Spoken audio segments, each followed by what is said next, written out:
iyo diiradaan jabay daniyow dayaxbaati iyo diiradaan jabay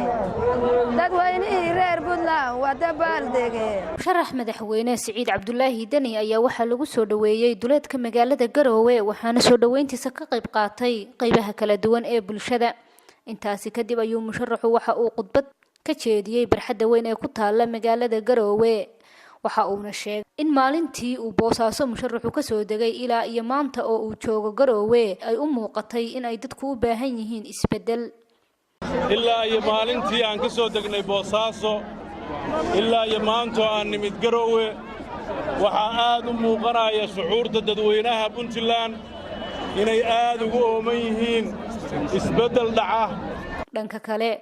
Siciid Cabdullaahi Dani ayaa sheegay in madaxweyne Cabdiweli Maxamed Cali Gaas uusan ku guuleysan 5 sano ee la soo dhaafay in uu hormariyo maamulkii dawladeed waa sida uu hadalka u dhigay ugu dambeyntii musharaxa ayaa sheegay in dalkan dadkiisa loo shaqeynayo ayna u baahan yihiin madax daacad ah dalkan wuxuu u baahan yahay dadkiisa in loo shaqeeyo dalkan wuxuu u baahan yahay dadkiisa in loo shaqeeyo dadkan wuxuu u baahan yahay taladiisa inuu urursanaato dadkan wuxuu u baahan yahay madax daacad u ah uma baahna cid ka shaqaysata wuxuu u baahan yahay cid u shaqaysa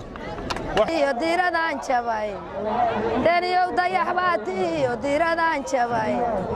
dadweynihii reer Puntland waa dabaaldege dadweynihii reer Puntland waa ku doonaya markay daniyow maqleen waa dabaaldege ee dalkaagii iyo dadkaagii ku soo dhawow dalkaagii iyo dadkaagii ku soo dhawow ee maanta waa maalintaad iyo midigta qabo ee maanta waa maalintaad iyo midigta qabo Hooda Maxamed Jaamac Somali News TV magaalada Garowe